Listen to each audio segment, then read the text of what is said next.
ഇന്ന് തിയേറ്ററിലെത്തിയ മമ്മൂക്ക മൂവിയാണല്ലോ ബസൂക്ക. ചിത്രത്തിൻ്റെ റിവ്യൂ കാര്യങ്ങളെല്ലാം നിങ്ങളെല്ലാവരും അറിഞ്ഞതാണ്. സിനിമയ്ക്ക് പോസിറ്റീവ് റിപ്പോർട്ട് തന്നെയാണ് ബോക്സ് ഓഫീസിൽ നിന്നും നേടിയെടുക്കാൻ സാധിച്ചിട്ടുള്ളത്. ഇപ്പോൾ ഈ ഒരു സിനിമ ബുക്കിംഗ് കാര്യങ്ങളൊക്കെ എങ്ങനെയാണ് തിയേറ്ററിൽ മുന്നോട്ട് പോകുന്നത് എന്നാണ് നമ്മൾ ഈ ഒരു വീഡിയോയിലൂടെ നോക്കാൻ വേണ്ടി പോകുന്നത്. അതിലേക്ക് വരാൻ അതിൻ്റെ മുന്നേ മൂവി പ്ലസ് മീഡിയ എന്ന് പറയുന്ന നമ്മുടെ ചാനൽ ആദ്യമായിട്ട് കാണുന്നവരാണെങ്കിൽ സബ്സ്ക്രൈബ് ചെയ്യുക. ഞാൻ 3:30 ആവുന്ന സമയത്ത് ബുക്ക് മൈ ഷോ ആപ്പ് എടുത്ത് നോക്കുന്ന സമയത്ത് 6000-ൻ്റെ അടുത്ത ടിക്കറ്റ്സുകളാണ് പെർ അവറിൽ ബുക്ക് മൈ ഷോ ആപ്പിലൂടെ മാത്രം ചിത്രത്തിൻ്റേത് സോൾഡ് ഔട്ട് ആവുന്നത്. ഇന്ന് രാവിലെ 10 മണി 10:30 ആവുന്ന സമയത്ത് 1000-1500 ടിക്കറ്റ്സുകളൊക്കെ ആയിരുന്നു ചിത്രത്തിൻ്റേതായിട്ട് ബുക്ക് മൈ ഷോ ആപ്പിലൂടെ സോൾഡ് ഔട്ട് ആയത്.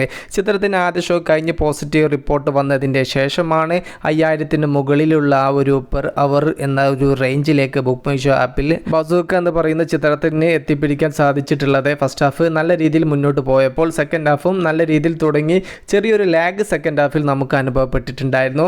അതിനെയെല്ലാം ഓവർകം ചെയ്യുന്ന ഗംഭീരമായിട്ടുള്ള അവസാന അരമണിക്കൂറിലെ മമ്മൂക്കയുടെ പ്രകടനമാണ് സോഷ്യൽ മീഡിയയിൽ എല്ലാവരും എടുത്തു പറയുന്നത്. അത് കണ്ടറിയേണ്ടത് തന്നെയാണ്. ഇതുവരെ കാണാത്ത രീതിയിലുള്ള ഒരു മാനറിസങ്ങളും അതോടൊപ്പം തന്നെ ഗംഭീര പെർഫോമൻസുമാണ് ആ ഒരു ഭാഗത്ത് മമ്മൂക്ക കാഴ്ചവെച്ചിട്ടുള്ളത്.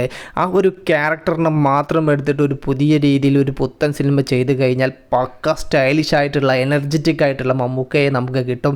അത്തരത്തിലുള്ള ആ ഒരു ക്യാരക്ടറിൻ്റെ സ്വഭാവമുള്ള ഒരു കഥാപാത്രത്തെ മമ്മൂക്ക വീണ്ടും പക്ക എൻ്റർടൈനർ മൂവിയിൽ ചെയ്യട്ടെ എന്നാണ് ഞാൻ ആഗ്രഹിക്കുന്നത്. ജൂൺ ജൂലൈ മാസത്തിൽ നിതീഷ് സഹദേവ് ചിത്രത്തിൽ മമ്മൂക്ക ജോയിൻ ചെയ്യുന്നുണ്ട്. ആ ഒരു ചിത്രത്തിൽ മമ്മൂക്ക ഈ ഒരു എനർജിയിൽ പെർഫോം ചെയ്യുന്ന ഒരു കഥാപാത്രത്തെ കിട്ടട്ടെ എന്നാണ് ഞാൻ ആഗ്രഹിക്കുന്നത്. അത്തരത്തിൽ നിതീഷ് സഹദേവ് മമ്മൂക്കയെ ഈ ഒരു എനർജിയിൽ കിട്ടിക്കഴിഞ്ഞാൽ വേറെ ലെവലിലേക്ക് ആ ഒരു സിനിമയെ കൊണ്ടുപോകും. ആ ഒരു അവസാനത്തെ അരമണിക്കൂറിലെ മമ്മൂക്കയുടെ പ്രകടനം മാത്രമല്ല സൗണ്ട് മോഡുലേഷനും വേറെ രീതിയിലാണ് സിനിമയിൽ ഉപയോഗിച്ചിരിക്കുന്നത്. എല്ലാം സൂപ്പറായിട്ട് തന്നെയാണ് വന്നിരിക്കുന്നത്. ഞാൻ പറഞ്ഞു സെക്കൻഡ് ഹാഫിൽ ചെറിയ ലാഗ് ഉണ്ടായിരുന്നു. ആ ഒരു ലാഗിനെ മറികടന്നത് മമ്മൂക്കയുടെ പ്രകടനം കൊണ്ടാണ്. അതിൻ്റെ ഇടയിൽ മൈന്യൂട്ടായിട്ടുള്ള ചില നെഗറ്റീവുകൾ എല്ലാവരും മറന്നുപോയി. അത്തരത്തിലുള്ള ഗംഭീര പെർഫോമൻസ് കൊണ്ട് മമ്മൂക്ക ക്ലൈമാക്സ് തൂക്കിയടിച്ചു. ബസൂക്ക എന്ന ചിത്രത്തിലെ അവസാനത്തെ അരമണിക്കൂറിലെ മമ്മൂക്കയുടെ കഥാപാത്രം വീണ്ടും ഒരു സിനിമയിൽ വരണമെന്ന് നിങ്ങൾ ആഗ്രഹിക്കുന്നുണ്ടോ? ജസ്റ്റ് ഒന്ന് കമൻ്റ് ആയിട്ട് രേഖപ്പെടുത്തുക. മൂവി പ്ലസ് മീഡിയ, ഞാൻ ജിനുജനാസ്. Okay, by.